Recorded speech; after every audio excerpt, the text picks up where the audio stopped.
항상 언제나 마이크가 항상 높아서 반갑습니다. 이렇게 국법교회 온다는 것 자체가 출발할 때 이렇게 마음이 참 행복해집니다.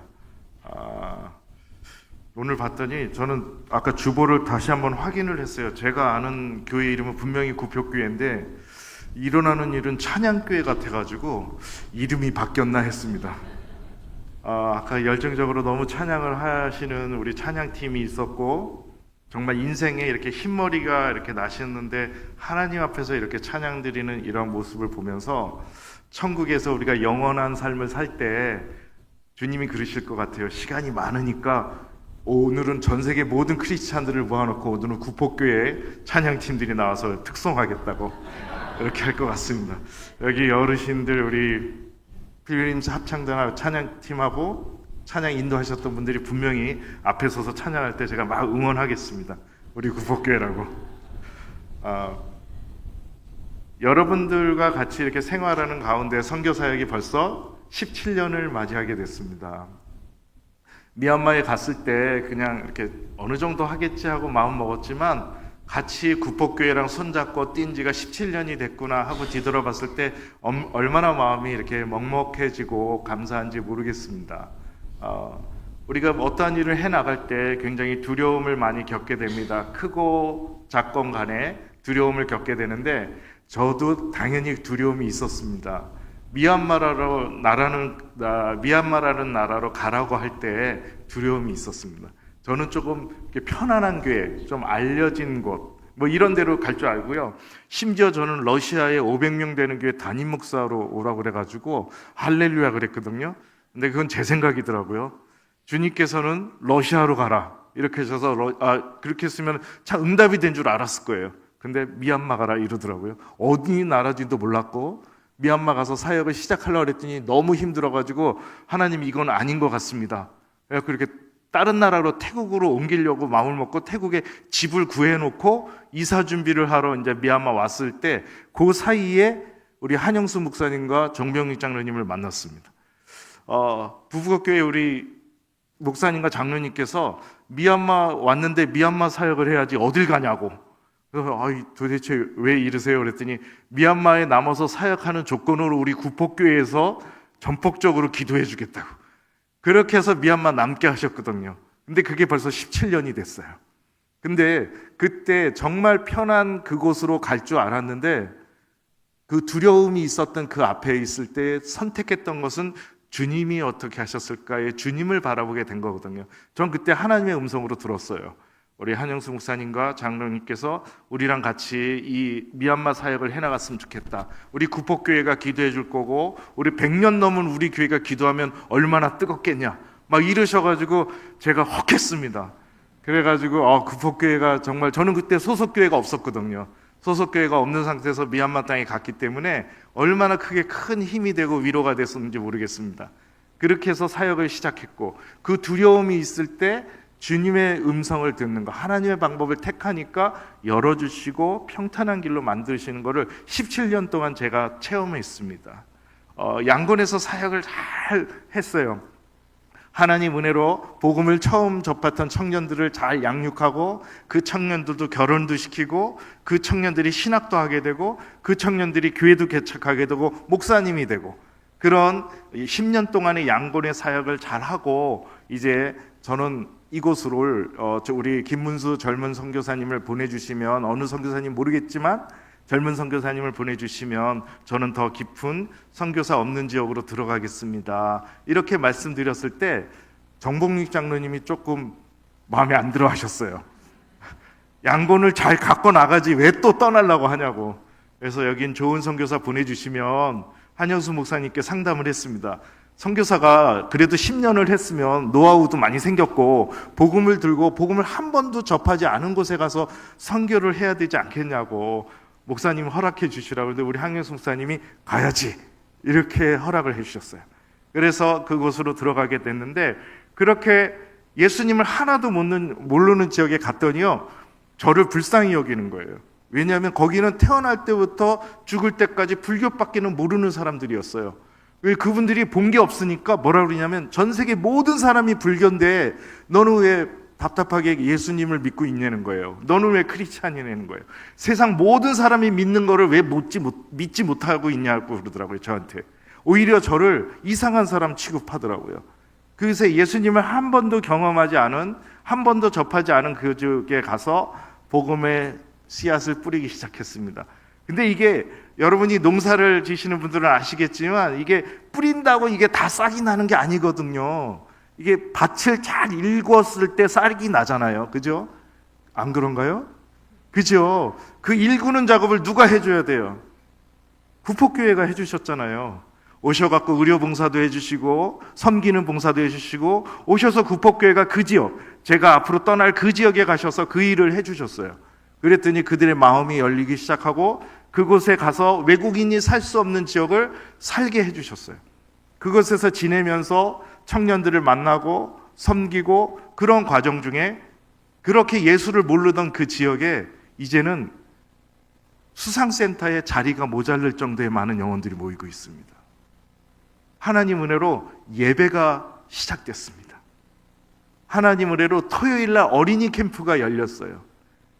그런 일들을 보면서 뒤돌아보면서 그 17년의 시간 동안 10년을 마무리하고 중부지역을 들어갈 때 참 우리 구폭교회에서 그 밭을 갈아주신 그곳에 싹이 나서 자란다는 것을 봤을 때 얼마나 감격스러운지 모르겠습니다. 몇 분께서는 아닐 수도 있어 이렇게 보시는 것 같은데 표정이. 우리 2부 첫 번째, 두 번째 영상을 한번 보겠습니다. 영상 속에 불과 한 달 전 모습을 한번 보겠습니다. 지금 그곳에서 어떻게 예수 그리스도를 몰랐던 영혼들이 예수님을 찬양하고 성경을 보고 같이 마음속으로 크리스찬으로 변화되는 과정을 영상으로 잠깐 보겠습니다. 네, 2번 영상 틀어주시면 되겠습니다.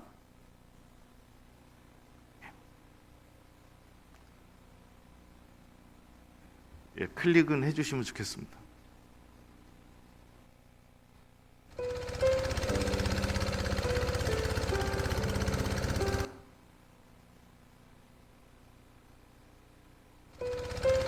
예, 저기에는 예수님을 모르는 한 마을에 450가정 정도가 살아요. 450가정 정도가 사는 그런 마을이 150개가 있습니다. 그 150개 마을에 교회가 없어요. 저희 센터에 오는 어린 아이들입니다. 공부하는 아이들이고요. 저 수상센터에서 복음을 전하고 있습니다. 아침이 되면 청년들이 다 센터를 청소를 해요. 깨끗하게 청소하고. 왜냐하면 선교센터가 매일 100여 명 이상의 어린이들이 오는 센터입니다. 어린이들과 청년들이 오는 센터로 변하고요. 저렇게 학교가 오픈돼서 매일 오후가 되면 다 와서 학교 끝나고 와서 같이 공부하고 있습니다. 학교 끝나고 센터에 와서 공부 끝나고 집에 가는 거예요. 옆마을에서도 오기 시작하고요. 그렇게 센터가 매일매일 가동되면서 컴퓨터 교육도 센터에서 시키고 있습니다. 아침이 되면 성경 통독으로 시작됩니다.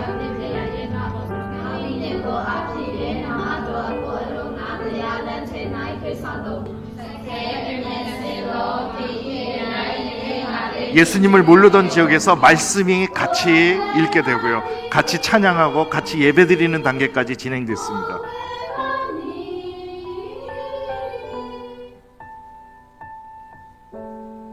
어린이 찬양팀이 조직돼가지고요. 찬양을 얼마나 열심히 하는지 모릅니다. 이제 선생님들도 오셔서 같이 예배 참석하시고 마을 어머니들도 오시기 시작하고 있습니다. 청년들이 양육되면서 복음으로 변화되고 있습니다. 매일 저녁 저렇게 우리 센터가 무조건 모이면 제일 처음에 국민체조합니다.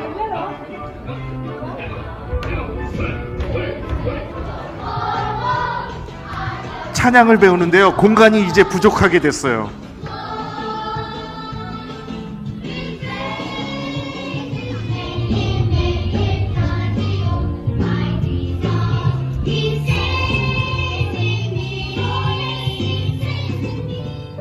성경 말씀을 암송하면 저렇게 도장을 찍어줍니다.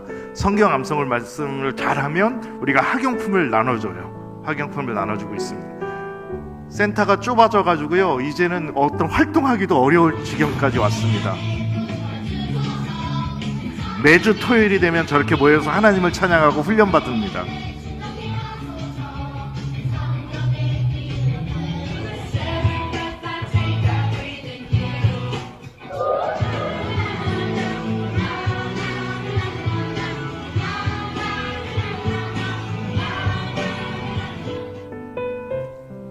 장학금 지원이 되고요, 어려운 아이들을 공부할 수 있게 만들어주고 마을의 한 중심 역할을 하고 있습니다.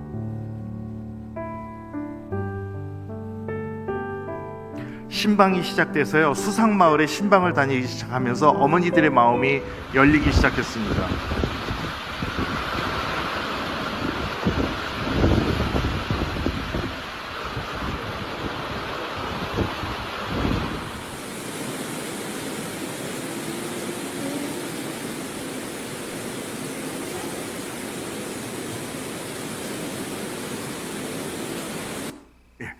원래 이렇게 굉장히 재밌는 드라마는 이렇게 다 보여주지 않습니다.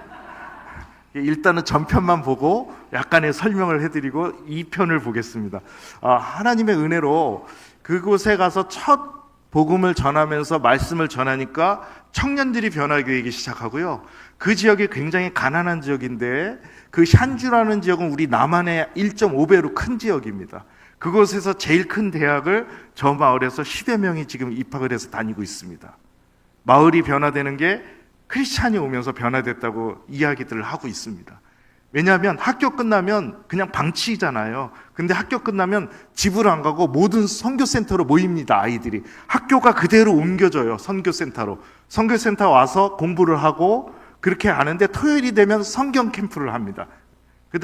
그렇게 그거를 다 섬기는 청년들이 그 마을 청년들이에요. 그 마을 청년들이 그렇게 자라면서 대학을 가게 되고 간호사가 되고 약사가 되고 지금 그 마을 청년들이 선생님이 돼서 동네 동생들을 가리키고 있습니다. 저 마을에서 어떤 청년이 곧 신학을 할 준비도 하고 있습니다. 하나님께서 정말 두려움에 떨을 때, 제가 양곤을 떠나는 날 너무 두려웠거든요. 과연 그곳에서 할 수 있을까? 외국인이 복음 전파를 하는 것 때문에 추방당할 수 있는 지역이거든요. 바로 신고되면 추방당하는 지역이기 때문에 정말 거기서 어떻게 해야 될까? 제가 추방당하면 어쩔 뻔 봤어요. 구법교에 등록하고 여기 와 있어야 되는데. 그래서 그것에서 복음 전하면서 하나님께서 열어가시는 모습을 계속 보게 됐습니다. 7년, 8년이 되면서 하나님께서 청년들을 세워주기 시작하고 이제는 그렇게 컸던 센터가 비좁은 상태가 됐어요. 하나님께서 그렇게 변화시켜 주시더라고요. 근데 아직도 두려움 앞에서 말 꺼내지 못했던 게 있어요. 교회를 세워야 돼요. 훈련센터는 선교센터로 있는데 교회를 만들어야 되는데 그 얘기를 못하게 했던 거예요. 그러던 중에 어느 날 비가 저렇게 갑자기 오는 것이 6주 전의 일입니다. 6주 전에 비가 오는데요, 쉬지 않고 2주를 계속 오는 거예요. 쉬지 않고 오는데 얼마나 비가 많이 오냐면 끝도 없이 오니까 제가 그때 마음속에 두려움이 생겼는데 분명히 하나님이 우리에게 약속하셨잖아요. 물로는 심판하지 않겠다. 그래서 그 말이 되게 위로가 되더라고요. 물로는 심판이 안 되겠구나. 이렇게 비가 오는데도 하나님 말씀 의지해서 그러면 어떻게 해야 될까 봤는데 마을에서 갑자기 연락이 왔어요.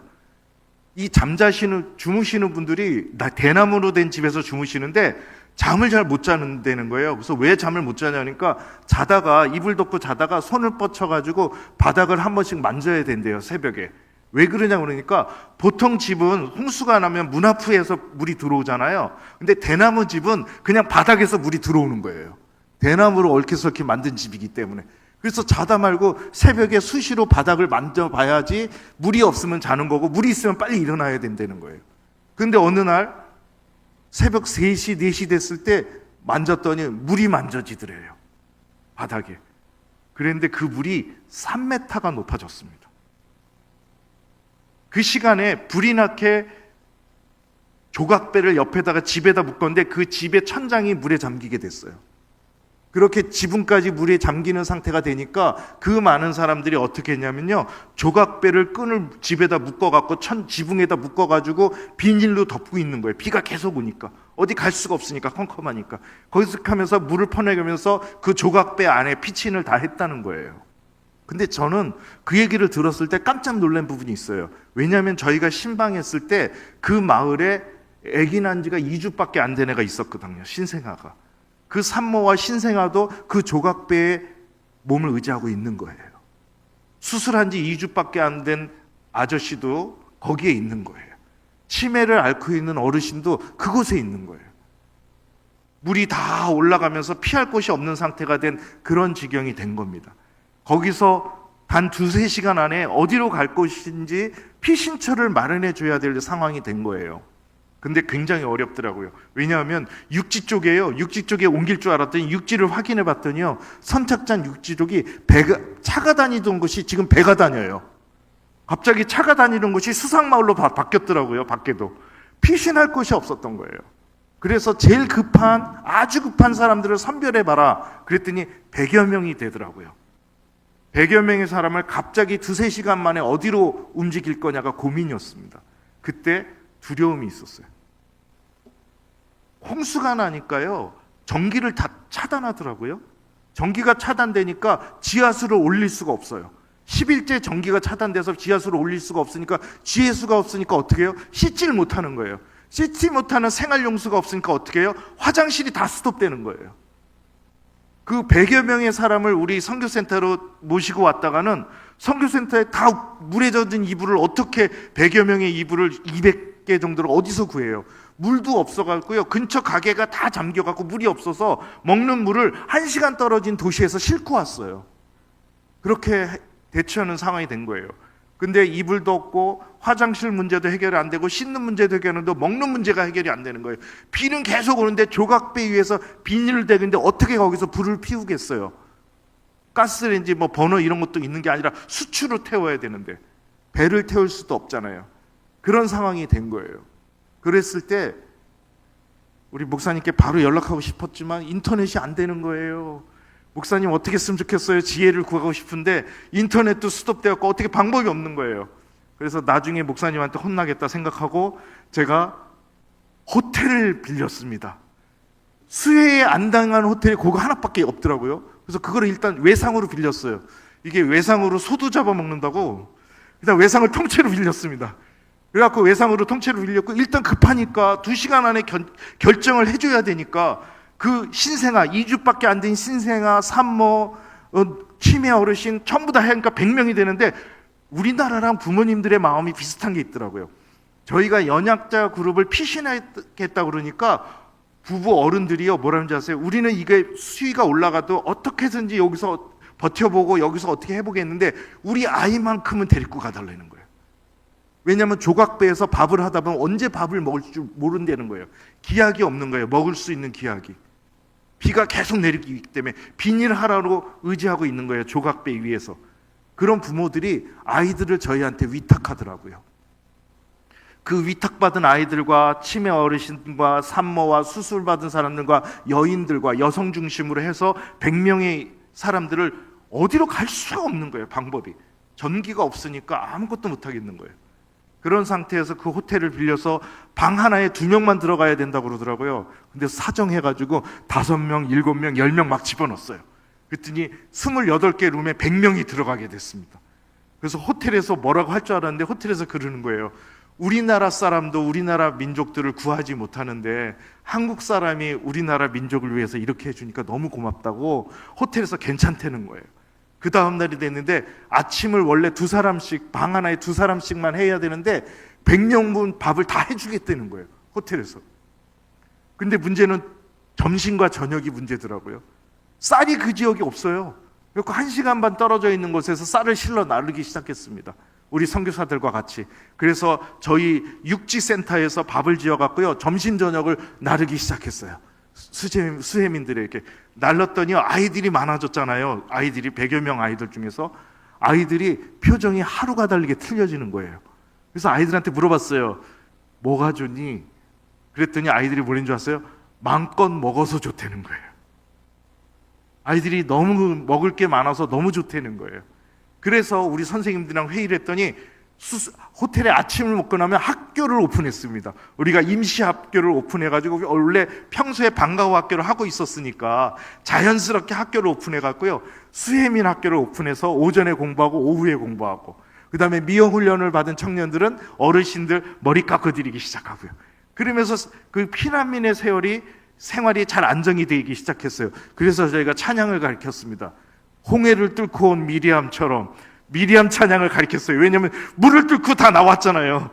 그 찬양을 막 가르치면서 하나님께서요, 90% 이상의 복음을 안 들어본 사람들이잖아요. 그분들을 앉혀놓고 복음을 전하기 시작했습니다. 갑자기 복음을 전하고 찬양을 배우기 시작하니까요, 그 지역이 갑자기 성경 캠프로 바뀌었어요. 수련의 장소로 바뀌더라고요. 수혜민 장소가. 그래서 그 캠프를 시작하면서 어머니들과 찬양 가르치고 복음 전하고 계속 그 일을 했어요. 계속 그 일을 하다가 제가 교주가 될 뻔봤어요. 아니, 이분들한테 그랬어요. 아이가 정말 필요한 거를 필요할 때 누구한테 얘기해요? 그랬더니 부모님한테 얘기한대요. 그렇죠. 그러면서 우리 후배 선교사가 설교 말씀을 하는데, 후배 선교사가 자기도 어렵고 힘들 때 하나님께 이렇게 기도합니다. 이거를 20분 30분 가르쳤어요. 그랬더니 이분들이 그렇군요 막 하다가 한참 가르친 다음에 끝에 가서, 자, 그러면 여러분이 이렇게 어려움을 겪었는데 이제 우리는 누구한테 이렇게 이야기를 해야 될까요? 그러면 하나님 그럴 줄 알았거든요. 저기 있는 한국 사람 곽 선생님한테 얘기해야 된다는 거예요. 제가 깜짝 놀랐습니다. 그래서 한편으로는 위로를 받았어요. 왜냐하면 한국 사람을 배척하지 않고 의지해 주기 시작한다는 게 고마웠어요. 그래서 그때부터 정말 복음을 차근차근 가르치기 시작했어요. 그랬더니 그분들이 그러더라고요. 한국도 이런 일을 겪느냐고. 그래서 한국도 가끔 수해 겪는다. 그랬더니 그럴 때 어떡하냐. 그래서 우린 기도한다. 그랬더니 이 아주머니들이, 수두룩한 아주머니들이 그런 거예요. 그럼 기도 뭐 하냐고. 그래서 우리는 아이들을 위한 기도도 하고 마을을 위한 기도하고 가정을 위한 기도를 하는데 우리는 매주 금요일마다 한다. 그랬더니 우리도 기도해도 되냐요. 이게 불신자들이 자기네들도 기도해도 되냐는 거예요. 그래서 제가 갑자기 어머니 기도회가 오픈됐습니다. 하나님께서 위기 때 사용하시더라고요. 그래서 제가 얘기했어요. 우리 원상복귀로 다 이제 일상생활로 돌아가게 되면 우리 선교센터에서 금요일마다 모여서 어머니 기도회 하자고. 그러니까 할 사람 그랬더니 엄마들이 다 하겠대요. 하나님께서 마음을 다 열어주시더라고요. 그렇게 하나님께서는 위기 때, 두려움 앞에 섰을 때 인간적인 생각일 거냐, 정말 그들을 섬기고 복음적으로 볼 때냐, 완전 달라지더라고요. 그래서 결국은 지금 교회가 세울 단계까지 오더라고요. 저희가 수상선교센터 2층에다 사람들을 넣고 또 다른 건물에다가 식당에다가도 47가정을 배치했어요. 근데 그 식당에 있던 사장님이 오토바이를 타고 우비를 쓰고 비가 오는데 저희 육지센터로 오셨어요. 그래서 무슨 일이, 큰 일이 벌어진 줄 알고 어떤 일이냐고 그랬더니요, 이상한 일이 있다는 거예요. 그래서 무슨 일이냐니까 그 식당에 모여있는 47가정 사람이 한 100여 명이 넘죠. 그분들이 웅성웅성 끝에서 그러더래요. 그래서 무슨 말을 하나 가서 봤더니 불교 사람 아무 소용없다고, 우리 마을 살린 게 크리스찬이 우리 마을을 살리고 있다고, 불교 믿어봐야 아무 소용없다고, 그 말을 믿지 않는 사람들이 한다는 거예요. 그래서 마을을 변화시키기 시작하더라고요. 이번 수혜를 통해서 하나님께서 하시는 일이 두려움으로 그냥 낙심하지 않고 복음을 전하고 그분들에게 삶을 변화시키는 것을 지원할 수 있게 되더라고요. 그래서 제가 겁은 났습니다. 이번에 한국에 잠깐 오게 됐는데 2주 갑자기 오게 됐어요, 한국에. 근데 와서 이 수혜민들, 정말 급은 여성들, 신생아들, 이런 사람들을 호텔에다 집어넣었다 그러면 얼마나 혼날까. 돈 막 쓰는 선교사라고 어떡할까. 근데 우리 목사님께서 잘하셨다고 잘했다고 그래서 제가 얼마나 위안이 됐는지 모르겠습니다. 그분들한테 어디에 처하는 건 전 중요하지 않더라고요. 정말 중요한 건 복음을 전할 수 있느냐가 더 중요하더라고요. 그냥 수혜지만 다 낙심한 사람들에게 복음을 전한다는 게 얼마나 빨리 파급 효과가 있는지요, 이분들이 변화되기 시작하는 거예요. 자, 우리 수혜민들의 생활이 갑자기 무슨 신앙 캠프로 바뀌었거든요. 그 장면을 한번 보겠습니다. 3번 영상 한번 보겠습니다. 130개 집들이 다 물에 잠겼어요. 저렇게 학교도 잠기고 마을도 서서히 잠기고 저렇게 지붕까지 다 잠기게 됐습니다.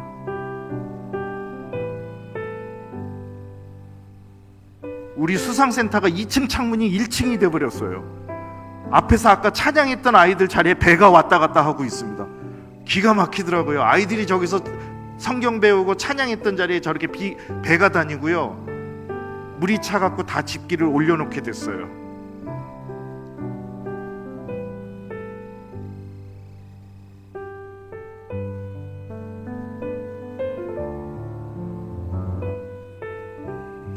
후배 선교사들이랑 같이 쌀을 나르기 시작하고 쌀과 기름을 갖다 주기 시작하고 흩어져 있는 수혜민들을 지원하기 시작했습니다. 수혜민들이 다 모아서 저렇게 같이 생활하고요. 수혜민들의 필요를 살피게 됐고요. 정말 위험한 연약자 여성들과 신생아들을 데리고 피신시키고 육지센터에서 이제 주방 가동을 시작하게 됐습니다.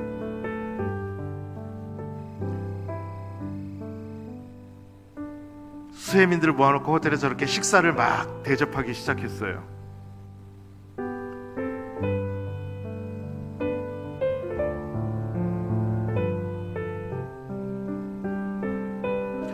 식사 끝나면 학교로 변했습니다. 학교에서 학교가 물에 잠겨서 학교를 갈 수 없지만 학업을 계속 이어갈 수 있도록 그렇게 해드리고요.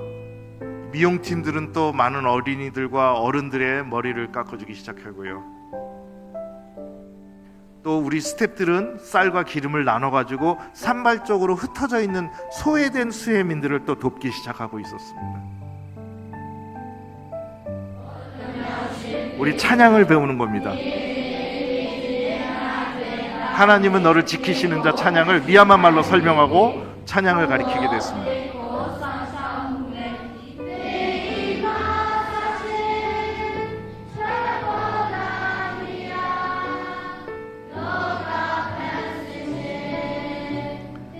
그분들에게 하나님이 여러분을 지키실 겁니다. 하나님이 여러분을 품으셨습니다. 이걸 가리켰습니다. 홍해바다 건넌 미리암처럼 찬양도 가리키고요.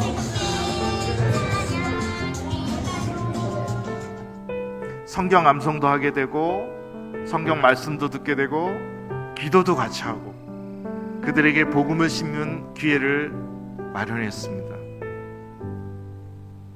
저녁엔 같이 모여 이 환경에 대해서 같이 눈물로 기도하고 저 청년들이 복음을 처음 접한 청년들이 변하고요. 집을 잃은 수혜민이 최연소 수혜민이 됐죠. 여기까지만 하면 될 것 같습니다. 하루아침에 물이 3m를 올라가니까요. 어떻게 할 수 있는 방법이 없더라고요. 아까 아이들이 막 감사하게 율동하고 성경 암송했던 그 자리에 배가 지나다니니까요. 참 기가 막히더라고요. 어떻게 할 수 있는 방법이 없는 거예요. 피할 곳이. 그래서 그 물이 계속 쌓여 있다가 6주 만에 물이 내려가기 시작합니다. 서서히 내려가기 시작하는데 저희는 지금 무엇을 기도하냐면요. 그분들에게 마을 주민들한테 이쪽에 밖에 나와서 생활하고 있는 어린아이들과 어머니들이 있잖아요. 아내가 있고 그 영상을 찍어가지고 수상지역으로 들어갔어요. 들어가서 수상지역에 피난처로 분산되어 있는 그분들한테 그 사진을 보여줬습니다. 그랬더니 그분이 우리 아이가 이렇게 잘 지내고 있냐고, 이 어머니가 잘 지내고 있냐고, 이분이 잘 지내고 있냐고, 이 아이가 이렇게 신생아가 잘 지내고, 이런 거를 막 나누니까 마을 책임자 4분이 눈물이 글썽글썽 하시는 거예요. 또 우리 한국 어머니들과 똑같이 아이를 위탁한 어머니들은 그 아이가 얼마나 잘 먹고 잘 지내고 있는지를 보니까 우시는 거예요. 그분들이 손을 잡아주고 너무 고마워하는 거예요. 그렇게 하나님께서는 우리의 관계를 확 깊이 만들어 주시더라고요. 그렇게 해서 그분들에게 얘기했어요. 앞으로 이렇게 비가 계속 더 오면 매번 이렇게 침수될 수 있는데 어떻게 했으면 좋겠냐고. 그랬더니 자기네들은 아무것도 할 수가 없다는 거예요. 근데 정말 신기한 게요. 수상선교센터 앞쪽에 250평을 10년 전에 사주신 게 있어요. 이 부산 지역의 교회에서. 그렇게 사주셔서 우리 국복교회도 그때 헌금해 주셨죠. 그 땅이 10년 동안 땅으로 있었거든요. 호수 앞에. 그 선교센터 앞에 그곳에 피난시설을 지면 어떻겠냐고 마을 책임자한테 그랬어요. 1층은 학교로 12반을 하고 2층은 예배실로 교회를 세우면 어떻겠냐는 게 됐어요. 지금 마을 책임자분들이 뭐든지 하려는 겁니다. 믿을 수 있는 건 한국 사람이라는 거예요. 믿을 수 있는 건 크리스찬밖에 없다는 거예요. 그 150개 마을에 교회가 없었는데 하나님께서 홍수를 통해서 교회를 세울 수 있는 기회를 주셨습니다. 아마 내년에 제가 여기 보고하러 올 때는 교회 세운 모습을 보여드릴 수 있을 것 같아요. 저는 저 센터가 마련될 때 너무 크다고 생각했어요. 저 수상센터가 마련될 때 너무 커가지고 이거 이렇게 커도 되나? 이랬는데 불과 7년 만에 꽉 차갖고 공간이 부족하게 됐어요. 하나님을 믿는 자, 하나님의 백성으로 꽉 차게 하더라고요. 하나님의 역사가 그렇게 이루어지더라고요. 두려움이 있을 때 어떻게 나갈 거가 굉장히 두려웠는데 하나님께서 변화시켜 주시더라고요. 저는 구폭교회에 너무너무 감사해요. 어떻게 표현할 수가 없을 정도로 감사해요. 왜냐하면 구폭교회에서 저를 위해서 기도해 주시고 저의 손을 잡아주시지 않았다면 저는 지금 어디가 있을지 모르겠어요. 하지만 구폭교회에서 저 선교사로서 첫 출발할 때 저의 손을 잡아주시고 저를 위해서 기도해 주셨기 때문에 미얀마 남게 되고 미얀마에서 이 사역을 통해서 저 깊은 곳에 예수 그리스도를 한 번도 들어본 적 없는 지역에 교회를 세우게 되는 단계까지 왔습니다. 그 청년들이 자라서 목회자의 길을 가려고 준비하는 청년들도 지금 저희가 양육하고 있습니다. 한 청년한테요 사역예를 가르쳤어요. 저 마을에서 가르쳤더니 이 청년이 사역예를 배우더니요 그 청년이 마을 사람들한테 한번 얘기를 해보라 그랬어요. 이 청년이 막 얘기를 합니다. 얘기를 하니까 다 끝난 다음에 내려왔을 때 그 마을 사람들이 중요한 게 아니었어요. 양육된 그 청년의 마음이 어떤가가 궁금했거든요. 이 청년이 복음을 처음 접했던 청년인데 이 청년이 대학생이 된 청년이 그 마을 사람들한테 사역일을 성명하고 난 다음에 내려와서 하는 얘기가 뭔지 아세요? 이렇게 중요한 거를 왜 사람들이 이렇게 집중을 안 하는지 모르겠다고. 그래서 너는 이거를 어떻게 생각할까? 자기는 확실히 믿는다는 거예요.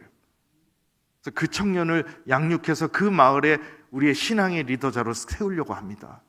하나님께서 그 청년을 약 판매사 간호사로 또 만들어 주셨어요. 하나하나 의료 봉사도 할 수 있도록 준비해 가고 있습니다. 우리가 어떠한 일이 있을 때 굉장히 두려움이 있는데요. 저도 생활하면서 앞으로 제가 뛸 수 있는 시간이 8년, 10년 내에 은퇴를 또 해야 되잖아요. 그럴 때 미얀마에서 양육된 사역자들과 한국 선교사와 우리 구표교회와 어떤 관계가 끊어질 수도 있어요. 왜냐하면 실무자들이 사라지게 되면 그런 현상이 종종 여러 나라에서 보여지거든요. 그래서 이 부분을 고민하면서 기도했어요. 하나님께. 하나님, 전 너무 두렵습니다. 이 선교 사역을 해나가고 현지인들이 잘 이 사역을 하나님의 일을 잘 끌어가고 앞으로 150개의 마을이 있는데 이제 2마을 개척됐는데 이 마을이 다 개척돼야 되는데 누가 이걸 끌어가겠습니까? 할 때 기도할 때 하나님께서 미얀마인과 한국 사람의 중간 역할을 할 사람이 아굴라와 브리스길라처럼 보내달라고 저는 기도했거든요. 근데 그 양쪽을 다 이해해 줄 사람이 필요해요. 그것 때문에 기도를 많이 했어요. 근데 마침 좋은 분이 선교사 훈련을 마치고 미얀마로 들어간다고 그래가지고 제가 그분을 잠깐 중간에 스톱해서 이쪽으로 납치를 했습니다. 선교사의 라벨을 딱 달자마자 뜨거운 마음으로 미얀마 가는 분을 납치해서 구폭교회를 일단 모시고 왔어요. 저랑 똑같은 심정입니다. 선교사 처음 시작할 때 얼마나 두려운지 아세요? 왜냐하면 선교사 훈련이 전 세계에서 제일 힘든 선교사 훈련이에요. 그쪽은 거기는 맨날 죽으라고 그래요. 선교지 가서 죽으라고, 순교하라고. 완전 그 두려움을 가지고 이제 선교지 가려고 그러는데 가기 전에 구폭교회 가서 좀 위로받고 가자. 그래서 같이 왔습니다. 근데 우리 구폭교회는 뜨거운 교회니까 아까 찬양에 전 너무 뜨거웠거든요. 여러분의 사도행전 2장의 기적이 오늘 일어나게 해드릴 것 같습니다. 사도행전 2장의 체험을 할 수 있는 시간을 드릴 텐데 사도행전 2장에 어떤 얘기가 나오냐면 각자 얘기를 했는데 듣는 사람이 자기의 언어로 듣는 거예요. 그 기적이 일어날 텐데 이제 미얀마 분이 나오셔갖고 미얀마 선교사님이 나오셔서 미얀마 말로 여러분에게 많은 간증을 할 텐데 여러분이 신앙이 뜨거운 분은 여러분의 언어로 들리게 될 겁니다. 자, 우리 저 세 분을 인사하겠습니다. 맨 앞에 저희 아내 엄선교사 3명 일어나고 인사하겠습니다. 엄선교사, 예, 김수희 선교사, 유경춘 선교사, 예, 2분 나오세요. 자, 두려움에 떨지 마시고 사도행전 2장의 기적이 나에게 일어나기를 간절히 기도하면서 간증을 들으면 될 것 같습니다. 우리 유경춘 선교사님 먼저 인사를 간단하게 하고 그다음에 김수희 선교사. 안녕하세요. 미얀마에서 사역을 준비하고 있는 유경춘 선교사입니다.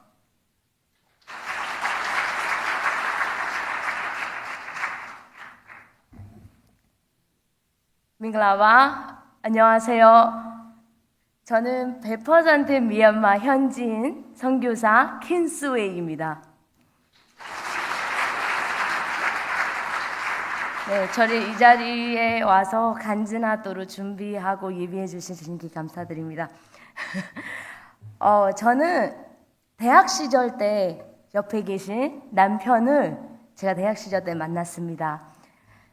대부분의 저희 동남아시아에 외국인이랑 만나거나 친구가 되거나 하면 뭐 맛있는 것도 사주고 뭐 이거저것 좀 사주는 것들이 많잖아요. 근데 저희 둘이 같은 경우에는 안 그랬었어요.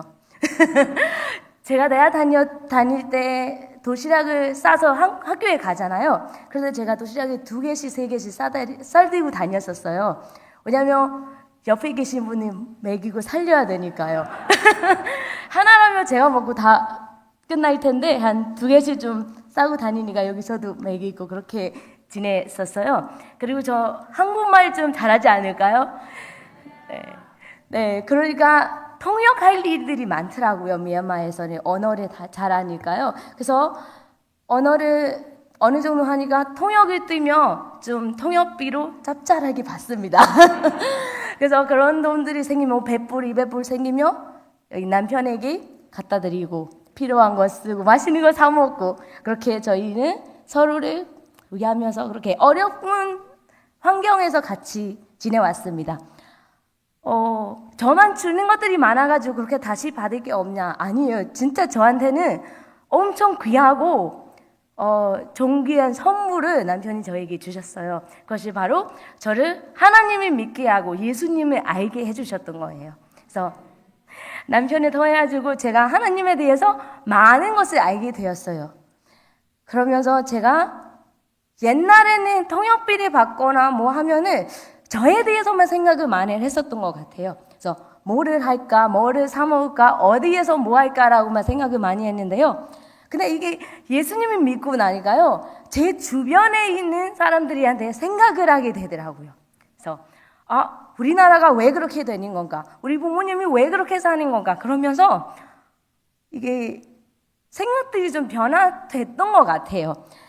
그러면서 전에 생각하지도 못했던 미얀마에 대해서 동남아시아 대부분 불교를 믿는 나라들이 가난하잖아요. 그래서 우리나라도 왜 가난했을까라는 생각에 빠져있던 시기도 많았었던 것 같아요. 그러면서 내가 알고 있는 예수님을 이분들이한테 어떻게 전할까? 어떻게 뭐를 해줄까? 그렇게 해야지 예수님이 믿게 될 건가? 어떻게 해야 되느냐라는 생각이 남편한테도 얘기하고 저렇게 고민 많이 했었어요. 그러는 길에 저희가 양곤에서 시작을 했는데 어느 도시로 이사를 가면서 박현수 선교사님이랑 만나게 되었어요. 그 다음부터 저희 부부는 같이 따라다니면서 저희도 좀 합류시켜주세요 하면서 계속 봉사활동처럼 저희는 도와주면서 같이 지내왔었어요. 그렇게 하는 길에 박현수 선교사님이 그렇게 하는 김에 그냥 정식으로 선교사를 하라, 선교사 훈련을 받으라 하면서 저희가 훈련을 받게 되었었어요.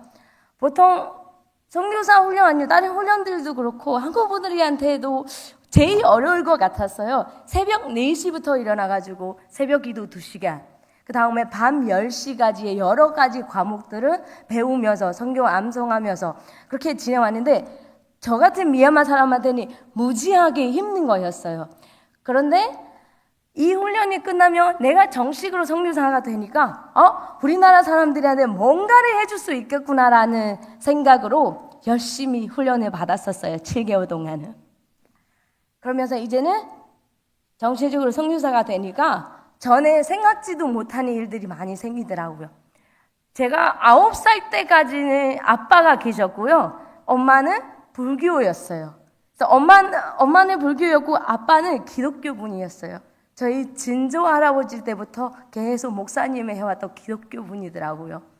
그러면서 9살 때까지는 저도 아빠랑 함께 주일마다 교회 다니고, 오빠도 16살 차이 나는 오빠도 있으니까 오빠랑 같이 교회 다니면서 행사나 그런 것들이 많이 참여했었어요. 아빠는 교회에 데리고 가면 집에 도착하면 엄마랑 막 싸워요. 교회 데려갔다고. 그러면서 계속 싸우다가 아빠는 또 데리고 갔다가 그러면서 9살 때에는 딱 끊어진 거예요. 아빠가 돌아가셔가지고요. 그러면서 기독교 관련된 것들이 모든 것이 정리가 됐던 것처럼 끊어진 거예요. 그런 일 중에 선교사 훈련 받은 어느 순간에 저희 아빠의 누나, 고모께서 저를 어떻게 페이스북으로 찾아가지고 연락이 왔더라고요. 그러면서 하는 말씀이 되게 위로가 되더라고요. 우리 집안은 대대손손으로 예수님이 모시고 하나님이 모셔야 되는 건데 끊길 줄 알았던 세대가 너가 계속 이어지겠구나. 그래서 우리가 계속 못하더라도 너는 계속 하나님의 일을 해야 된다. 그렇게 얘기를 해주시더라고요. 그러면서 고모의 말 한마디가 진짜 저에게는 위로가 됐더라고요. 그러면서 저는 이 훈련도 끝났으니까 제가 할 수 있는 게 뭐냐. 한국어도 하고 미얀마어도 저는 현지인이잖아요. 그래서 저희가 키우고 있는 스태프들이 리더들한테 큐티, 그 다음에 성경 말씀 그런 것들을 자세히 정확하게 알려주고 그 다음에 그 친구들이 리더로 세워가지고 주님의 나라를 위해서 저희 나라를 위해서 지역을 위해서 뭔가를 할 수 있을 것 같은 생각에 지금까지도 훈련 열심히 받았고 앞으로도 제가 할 수 있는 선에서 아니면 그거보다도 더 넘더라도 저는 열심히 저희 나라를 위해서 지역을 위해서 저희 민족들을 위해서 열심히 이끌어 가보겠습니다. 네, 감사했습니다. 감사합니다.